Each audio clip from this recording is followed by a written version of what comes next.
여러분 안녕하세요. 오늘도 주 안에서 여러분 건강하시기 바라고 또 은혜 충만하시기 바라고 하루 종일 기쁘고 즐거운 일 가득하시길 바라겠습니다. 우리가 같이 또 말씀을 공부하고 있는데요. 공부하다 보니 구약성경 가운데서도 역사서의 마지막 부분을 이제 공부하게 됩니다. 역사서가 모두 12권인데 그 가운데 맨 마지막 12번째 책이 바로 에스더거든요. 그래서 오늘 내일 이틀간은 에스더를 통해서 또 하나님이 역사하셨던 놀라운 일들을 같이 한번 살펴보면서 은혜를 받으려고 합니다. 135강입니다. 망원경으로 보는 에스더 첫 번째 시간인데요. 오늘 주제는요. 에스더를 통해 깨닫는 하나님의 섭리입니다.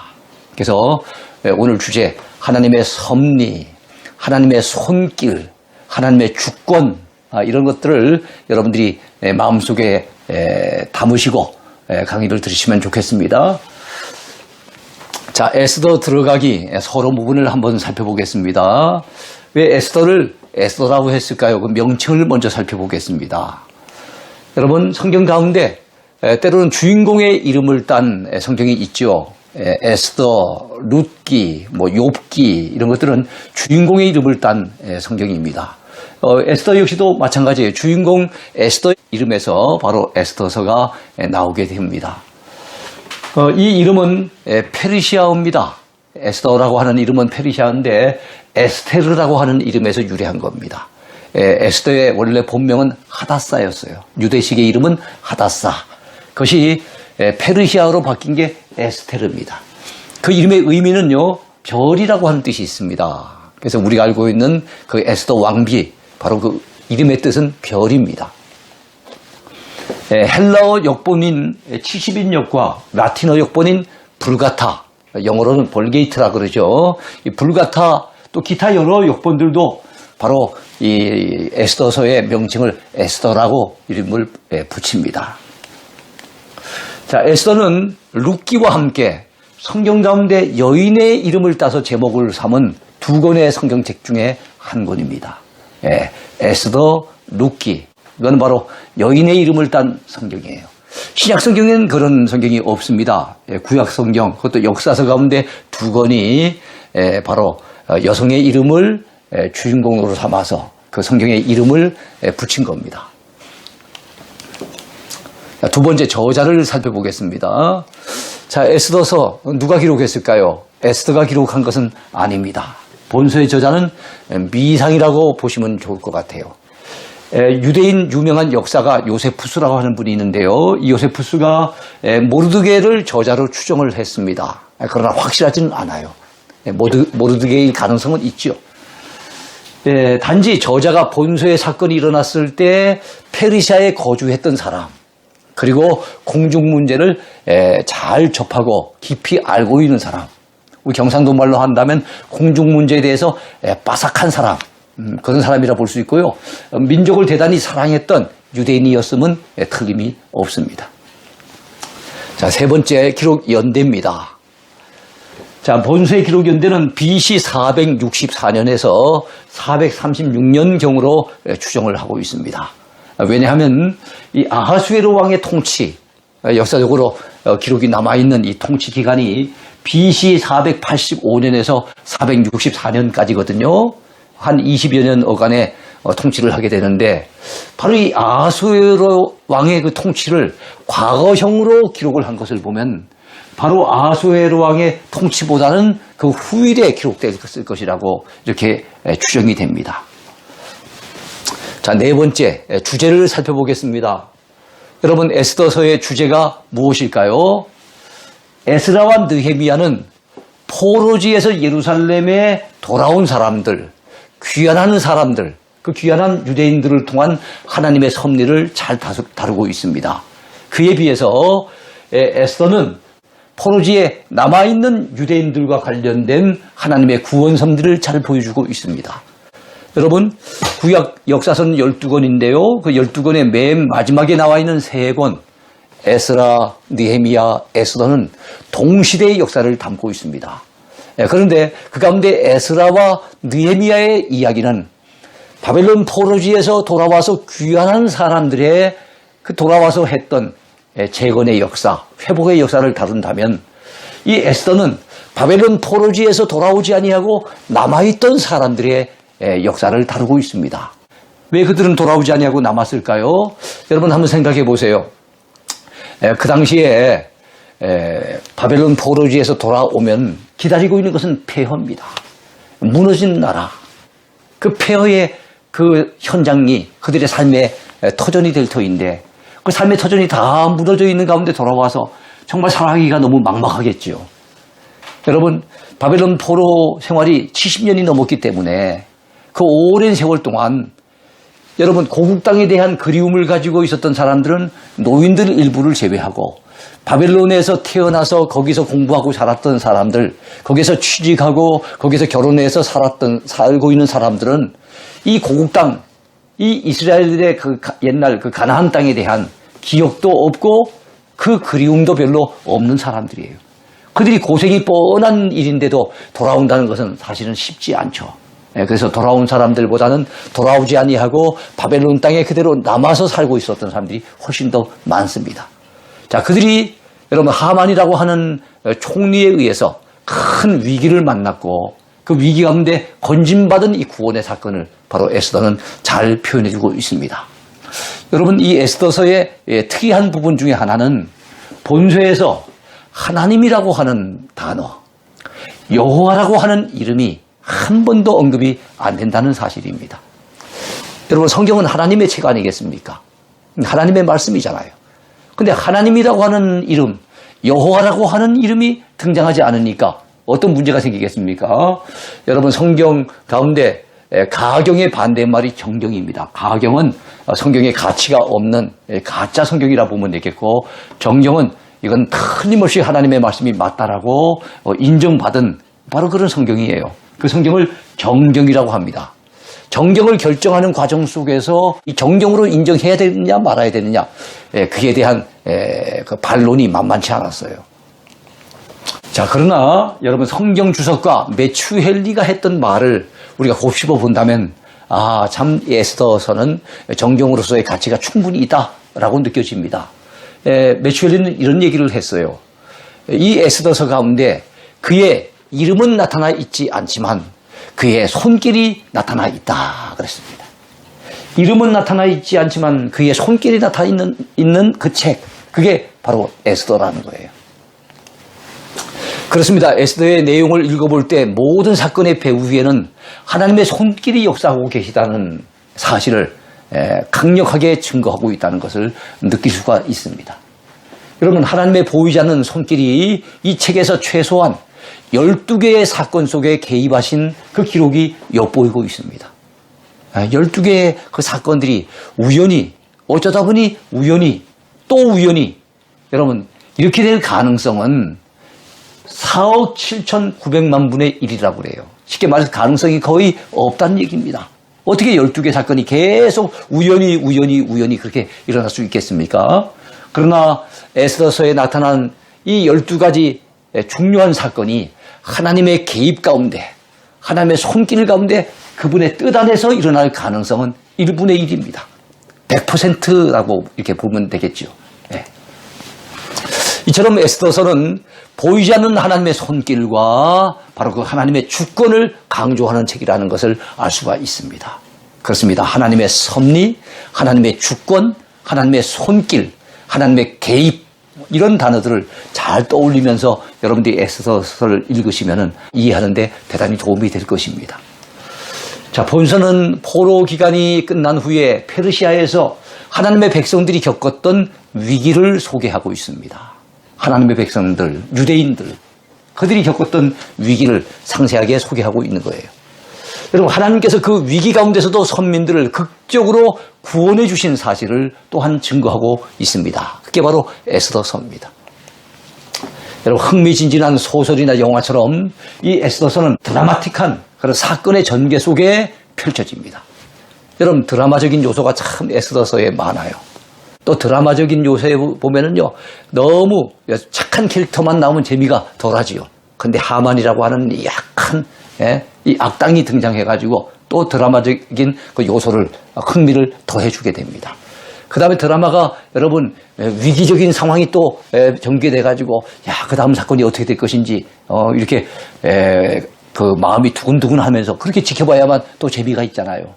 또 드라마에는 이 반전의 요소가 있어야만 또한 재미가 있는 것 아닙니까? 근데 바로 이 에스더서에는 그런 위기적인 상황도 있고 그리고 반전의 묘미도 있다는 거예요. 그러니까 드라마틱한 그런 요소들이 굉장히 많은 책이 바로 이 에스더입니다. 자, 모든 것을 합력하여 선을 이루시는 우리 하나님의 놀라운 섭리를 우리는 이 책, 이 에스더를 통해서 발견할 수가 있습니다. 선민들이 언제 어디에 있든지 하나님은 그들을 변함없이 지켜주시고 보호해 주시고 어떤 위험한 일이 있더라도 그 원수의 손에서부터 구원해 주신다는 사실, 그 사실을 이 에스더는 잘 묘사해 주고 있습니다. 여러분, 이런 구원과 관련된 주제, 이런 주제를 뭐라 그래요? 구속사적 주제라고 얘기를 합니다. 여러분, 성경은 구원의 책이잖아요. 구속사적인 주제가 성경이 가장 중요한 주제잖아요. 그런 측면에서 에스더는 바로 이 구원의 주제, 이 구속사적인 주제를 아주 분명하게 드러내고 있는 책이라고 이렇게 볼 수 있겠습니다. 자, 이번엔 5번째 구조를 한번 살펴볼까요? 자, 에스더서는 어떤 구조로 이렇게 이루어져 있을까요? 자, 전반부와 후반부가 있습니다. 에스더는 10장까지 있는데요. 전반부가 1장부터 5장까지입니다. 하나님 백성들의 위기. 후반부는요, 6장부터 10장까지인데 하나님의 백성들의 승리, 하나님의 백성들의 구원, 뭐 이런 주제로 펼쳐진다고 보시면 되겠습니다. 자, 그렇다면 전반부 하나님의 백성들의 위기와 관련돼서는요, 1장은 왕후 와스디가 폐위를 당합니다. 와스디는 에스더가 왕비가 되기 전에 원래 아하수에로 왕의 그 왕비. 그런데 왕에게 좀 밉보이는 바람에 폐위를 당했던 인물이 와스디입니다. 자, 이 와스디가 폐위당하는 장면이 1장에 소개되고 있군요. 바로 이 와스디에게 있어서의 참 어떻게 보면 좋지 못했던 일이 에스더에게는 기회가 되지요. 드디어 아하수에로 왕의 왕후가 되는 겁니다. 이게 2장에 잘 나타나 있습니다. 자, 그런데 여러분 참 세상사가 좋은 일만 있을 수 없잖아요. 에스더가 왕비가 됐을 때 여러분 에스더의 사촌 오빠 그의 손으로 갖다 거의 키우다시피 했잖아요. 나이 차이가 좀 많았던 것 같아요. 에스더의 아버지 아비하일은 일찍 돌아가시고 그래서 참으로 삼촌이 아닙니다. 어떤 분들은 모르드게를 삼촌으로 여기는데 삼촌이 아니고 사촌 오빠예요. 사촌 오빠의 손에서 에스더가 자라게 됩니다. 그런 가운데 그 사촌 오빠 입장에서 봤을 때는 자기 동생 에스더가 왕비가 됐을 때 얼마나 좋았겠습니까? 그런데 이 모르드게 인생에 위기가 닥칩니다. 하만이라고 하는 사람, 아주 교만한 저 사람에 의해서 저 사람과 갈등을 겪는 가운데 바로 이 모르드게의 인생에 위기가 찾아오고 그것은 전 유대인들이 멸절당하는 그런 위기로 번져가게 됩니다. 하만은 유대인 전체를 멸절하고자 하는 악한 음모를 꾸미게 되는데 3장에 나타나 있습니다. 자, 모르드게의 호소와 에스더의 결심, 네가 왕후가 된 것이 이때를 위함이 아닌지 누가 알겠느냐. 네가 나서주지 않으면 우리 전 민족이 지금 죽게 생겼다. 그러면서 모르드게가 도움을 호소합니다. 그리고 에스더는 죽으면 죽으리라 하는 결심을 가지게 되죠. 3일 동안 금식을 선포하고 기도하는 가운데 하나님 앞에 전적으로 모든 것을 맡기면서 결심을 가지게 됩니다. 이게 4장에 나타나 있고요. 그 에스더의 용기와 지혜가 5장에 잘 소개되고 있습니다. 자, 이제는 후반부인데요. 6장부터 10장까지 하나님의 백성들의 승리가 잘 소개되고 있는데요. 자, 모르드게의 공로가 드러나고 있습니다. 6장인데요. 이 공로라고 하는 것은 아하수에로 왕을 죽이려고 빅단과 데레스라고 하는 사람이 음모를 꾸밉니다. 그 모의를 할 때 이런 상황을 우연찮게 하나님의 섭리 가운데 이루어진 일이겠죠. 그래서 모르드게가 그런 상황을 갖다 적발을 하게 되고 신고를 하게 됐는데 그것이 그 당시에는 감춰졌었어요. 별로 그의 공로가 드러나지 않았었는데 세월이 흘러서 유대인들이 굉장히 위기 상황에 처해졌을 때 바로 이 모르드게가 왕을 그 위기 가운데 건져 주었다는 놀라운 공로가 드러나게 되더라는 거예요. 6장입니다. 에스더의 탄원과 하만의 처형이 7장입니다. 이 하만이라고 하는 자가, 참 이 교만한 자가 유대인들을 다 멸절하려고 음모를 꾸몄지만 결국에는 자기가 처형을 당하고 맙니다. 아주 극적인 반전이 이루어져요. 이게 7장의 내용입니다. 8장은요, 유대인들을 건지기 위해서 모르드게가 그 바사 왕국 전국에다가 조서를 내리는 장면이 8장에 나오고요. 유대인들의 승리와 그 기쁨의 절기, 이제 명절이 새롭게 정해졌는데 부림절이 어떻게 해서 정해졌는지 부림절의 기원을 잘 설명하고 있는 내용이 9장부터 10장까지입니다. 어제는 전반부는 하나님의 백성들, 이 선민들의 위기 상황, 후반부는 극적인 반전을 통해 선민들이 승리하고 구원을 받는 이런 상황이 전개되고 있습니다. 자, 에스더 펼쳐보기입니다. 본론에 오늘 한 2가지 정도 주제를 살펴보고 나머지 주제는 또 내일 살피도록 그리하겠습니다. 여러분, 에스더를 통해 깨닫는 하나님의 구원 섭리에 대해 한번 살펴볼까요? 에스더 4장에 나타나 있는 건데요. 자, 에스더를 통해 깨닫는 하나님의 구원 섭리, 하나님의 구원 섭리를 살펴봅니다. 여러분, 이 세상에 우연한 것은 아무것도 없지요. 사람 보기에는 우연한 것이라고 느껴질지 모르겠지만 그 배후에 하나님의 역사가 있어요. 그래서 다 하나님의 섭리로 이루어진 일임을 우리 믿는 사람들은 믿고 고백하고 있습니다. 여러분, 왕후 와스디가 어느 날 갑자기 아하수에로 왕 앞에서 몽리를 부립니다. 왕이 신하들이 있는 데서 왕비를 갖다 불러내려고 하는데 나타나지 않겠다고 고집을 피우는 이 왕비. 여러분, 신하들 앞에서 참 입장이 난처해진 이 아하수에로 왕. 뭔가 참 남자로서 이 왕비를 갖다 탁 거느리는 이 모습을 갖다 딱 이렇게 보여주고 싶은데 왕비가 말을 안 들으니 얼마나 위신이 깎이겠습니까? 그래서 바로 이 아하수에로 왕이 진노하게 되어지죠. 그래서 이 와스디가 결국에는 왕후의 자리에서 폐위를 당합니다. 이 왕후의 자리에서 폐위된 것, 여러분, 결코 우연이 아니죠. 하나님께서 바로 배후에서 섭리하시고 역사하셨다는 것을 우리는 믿어야 합니다. 왜냐하면 그의 폐위당하는 것은 그에게는 참 안타까운 일이지만 그로 인해서 바로 에스더 왕비가 그 자리에 앉게 되고 그가 왕위에 앉은 것은 후일에 유대인들이 당하게 될 그 굉장히 큰 위기 가운데 바로 헤쳐나갈 수 있는 좋은 하나의 계기가 될 수 있잖아요. 그래서 하나님께서는 그의 섭리 가운데 바로 와스디를 폐위시키도록 그렇게 역사하신 겁니다. 자, 와스디의 빈자리에 하필이면 여러분 에스더가 왕비로 간택된 것도 결코 우연이 아니죠. 왜냐하면 여러분 페르시아의 고운 아가씨들이 어디 한둘이었겠습니까? 수없이 많은 아가씨들이 있었을 거 아니에요. 근데 하필이면 유대인 포로의 딸이었던 이 에스더가 간택이 되었다는 거, 이게 어떻게 우연이겠습니까? 하나님의 강력한 간섭이 없었다면 불가능한 일입니다. 사실 에스더의 인물은 잘 모르겠어요. 제가 직접 안 봐서 잘 모르겠지만 그게 외적인 어떤 조건은 포로로 끌려온 집안에다가 그 아버지는 이미 세상 떠나고 없고 사촌 오빠의 손에서 자라난 외로운 이 에스더, 참 집안으로 따졌을 때 내세울 게 아무것도 없는 집안 아닙니까? 그런 집안에서 왕비가 태어났다는 것, 진짜 이거 말 그대로 개천에서 용이 나는 것인데 이게 하나님의 간섭 없이는 어찌 이루어질 수 있었겠습니까? 믿음의 사람 모르드게는 이렇게 얘기를 합니다. 에스더에게 내가 왕후의 자리를 얻은 것이 이때를 위함이 아닌지 누가 알겠느냐. 아주 유명한 말씀이에요. 이때를 위함이 아닌지. 하나님께서 이때 이 백성들을 건져내라고, 이 위기 가운데 온 유대인들이 멸절을 당할 수 있는 위기 가운데 그들을 건져내고 구원해내라고 하나님께서 미리 너에게 이 왕후의 자리를 허락하신 것이 아니겠느냐, 이렇게 말씀을 하고 있는 거예요.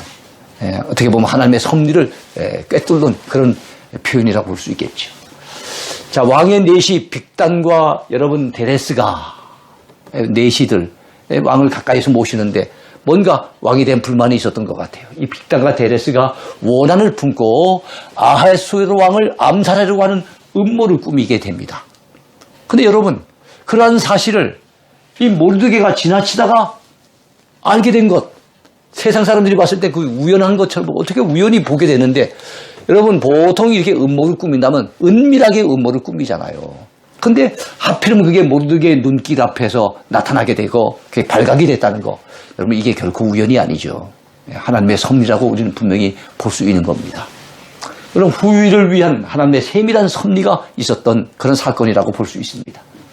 자, 아하수에로 왕이 어느 날 밤 잠이 오지 않았어요. 잠이 오지 않으면은 아마 이제 술을 대령하라 그러고 아마 술판을 벌일지도 모르잖아요. 근데 그날 밤 따라 웬일인지 역대 일기를 읽고 싶은 거예요. 그래서 역대 일기를 대령하라 이렇게 된 겁니다. 여러분 역대 일기는 궁중 안에서 일어난 매일매일 일어났던 사건들을 소상하게 기록한 것이에요. 그러니까 그 분량이 얼마나 많았겠습니까?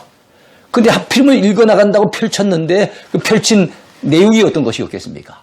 여러분 바로 빅단과 데레스가 암살을 음모를 꾸미고 있을 때 자기 자신을 구해준 것이 바로 모르드게였다는 사실.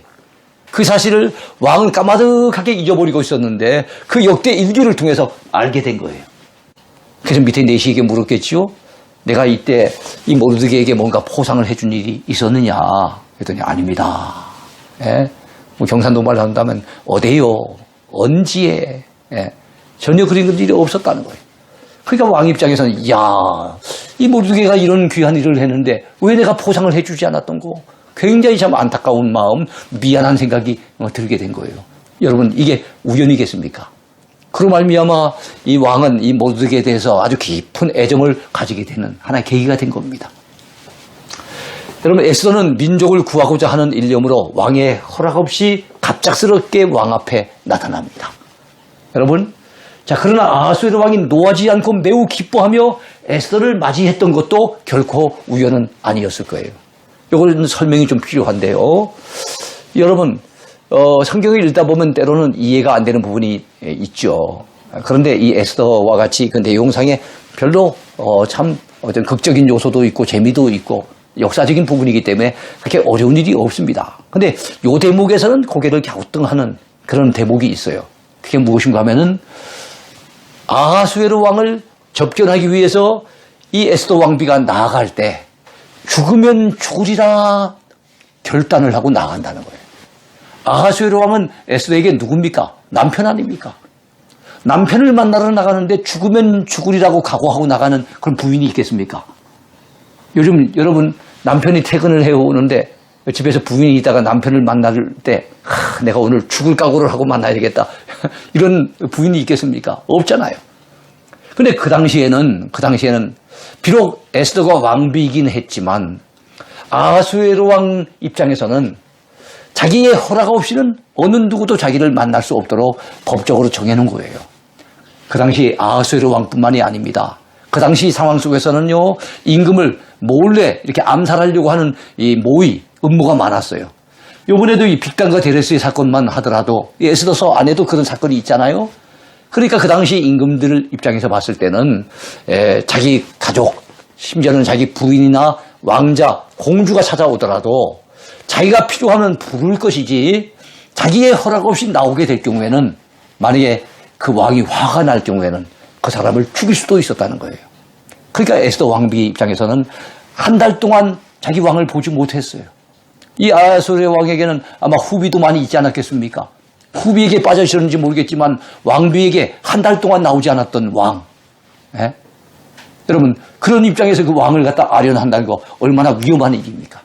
그런데 아하수에로 왕은 이 에스더 왕비를 만났을 때 전혀 노하지 아니하고 기뻐하며 아주 참 기쁜 마음으로 에스더를 영접하는 거, 이게 우연히 그렇게 됐겠습니까? 그것은 하나님께서 그 아하수에로 왕의 마음을 만져주신 결과다. 저는 그렇게 봅니다. 자, 12번이나 반복되는 것 같은 이러한 우연은 사람의 보기에는 분명히 우연인 것 같아 보입니다. 그런데 여러분, 그 모든 것은 선민들을 구원해 내시기 위해 하나님의 섭리 가운데 이루어진 일임을 우리가 분명히 깨달아야 할 것입니다. 그렇습니다. 아민 사람들은 그저 우연으로 보지만 여러분 이 12가지 사건이 계속 우연히 이루어질 수는 없는 거예요. 그런 가능성은 아까 4억 7,900만 분의 1이라고 말씀을 드린 바가 있었지요. 거의 가능성이 없다는 얘기입니다. 그러나 하나님의 섭리 가운데 그것이 탁탁탁 이루어져 나가는 것은 100%라고 봐야 되겠죠. 이 세상에 우연은 없습니다. 하나님의 섭리로 이루어지는 필연만이 있을 뿐이죠. 그래서 우리 믿는 사람들은 절대로 우연히 정들었네 뭐 이런 말을 하면 안 됩니다. 예. 우리가 부부간에 만나서 한 가정을 꾸리는 것, 그거 다 하나님의 섭리입니다. 여러분들이 지금 어느 교회를 섬기고 있는 것 다 하나님이 인도하심이 있어서, 예? 하나님의 이끄심에 따라서 여러분들이 그렇게 된 거예요. 여러분, 하나님은 모든 것을 합력하여 선을 이루신다는 로마서 8장의 말씀, 예, 틀림없는 진리입니다. 우리 하나님은 모든 것을 합력해서 결국엔 선을 이루어 나가신다는 것을 믿으시기 바랍니다. 자, 두 번째 주제인데요. 모르드게의 경우를 통해 시험의 위험을 경계합시다 하는 주제입니다. 오늘 이 주제까지 살펴보려고 하는데요. 에스더 3장과 4장 사이에 나와 있는 주제입니다. 여러분, 성도가 때로는 별것 아닌 일에도 시험에 들 수 있다는 거 기억해야 되겠습니다. 여러분, 이 모르드게가 큰 시험에 들게 되는데 그것이 무엇인가 하면 하만이라고 하는 총리한테 절을 하지 않은 거예요. 이 하만이라고 하는 총리는 아주 교만한 사람이어서 사람들이 자기 앞에서 무릎을 꿇고 절을 하고 하는 것을 엄청 좋아했어요. 근데 모르드게는 이 하만의 그 교만함을 꿰뚫고 있었기 때문에 그는 일부러 고개를 숙이지 않은 거예요. 그랬더니 여러분, 하만 총리가 모르드게를 미워하게 되고, 자, 모르드게가 밉다 보니까 그가 속한 온 유대인 그들을 갖다 전멸하려고 하는 그런 계획을 세우게 됩니다. 그래서 굉장히 큰 위기를 당하게 됐다는 것을 우리는 이 에스더서를 통해서 배우게 됩니다. 자, 인간관계의 갈등을 타고 가정과 교회와 나라의 위기가 닥쳐와요. 별것 아닌 일인데 바로 이 갈등, 이거를 잘 해소하고 잘 해결하지 못하면은 까딱하면 가정이 위태로워질 수 있고, 교회가 분열의 위기를 당할 수 있고, 나라에도 크나큰 위기를 만날 수 있다는 거 여러분 기억을 해야 됩니다. 여러분, 모르드게와 이 하만 간의 갈등은 단순히 두 사람만의 문제로 끝나지 않았어요. 결국 유대인 온 민족의 멸절 위기로 번져나가게 됩니다. 그러므로 평소에 인간관계 갈등 요소가 생기지 않도록 우리가 인간관계를 잘 맺어야 됩니다. 조심해야 됩니다. 특별히 여러분, 분노 조절 장애가 있는 사람들도 있죠. 요즘은 보면. 그런 사람들 여러분 가까이 잘못했다가 보면 큰일 납니다. 그래서 우리 주변의 사람들, 어쨌든 성격이 독특한 사람들 같은 경우에는 아주 잘 관계를 맺지 않으면 정말로 낭패를 만날 수 있기 때문에 조심해야 됩니다. 여러분, 기도로 준비하면 시험과 그리고 위기를 이길 수 있는 길이 열린다는 것을 또한 이 사건을 통해서 배울 수 있어요. 기도로 준비해야 됩니다. 그래야만 시험과 위기를 이겨낼 수 있어요. 우리 예수님은 너희는 깨어있어 근신하여 기도하라. 시험에 들지 않기 위해 기도하라 말씀하셨어요. 그리고 주기도문을 가르쳐 주시면서도 시험에 들게 하지 마옵시고 다만 악에서 구하옵소서라고 기도하라고 우리 주님은 가르쳐 주신 바가 있습니다. 여러분, 에스더 왕비는 죽으면 죽으리라 하는 이런 각오로 아하수에로 왕 앞에 나가기 전에 금식하며 기도했던 사실을 우리는 잘 알고 있습니다. 어디 에스더뿐이겠습니까? 모르드게와 온 이스라엘 백성들이 하나님께 매달려 금식하며 기도했기 때문에 결국 크나큰 시험과 위기를 이겨낼 수 있었던 것이지요. 그렇습니다. 여러분, 위기의 때 기도보다 더 큰 능력은 없습니다. 우리가 에스더서를 통해서 배우는 게 이거예요. 그리고 그들은 위기를 만났을 때 에스더 왕비도 모르드게도 그리고 온 유다 백성들도 함께 하나님 앞에 금식하며 매달려 기도했던 것을 볼 수가 있어요. 때로는 살다 보면 위기를 만납니다. 시험당할 때가 있습니다. 그럴 때 여러분, 기도보다 더 큰 능력은 없다는 것, 기도보다 더 귀한 해결책은 없다는 것 기억하시면서 우리가 어떤 어려움을 만나더라도 믿음으로 잘 이겨내는 저와 여러분이 됐으면 좋겠습니다. 오늘도 주 안에서 행복하십시오. 그리고 건강하시길 바라겠습니다. 감사합니다.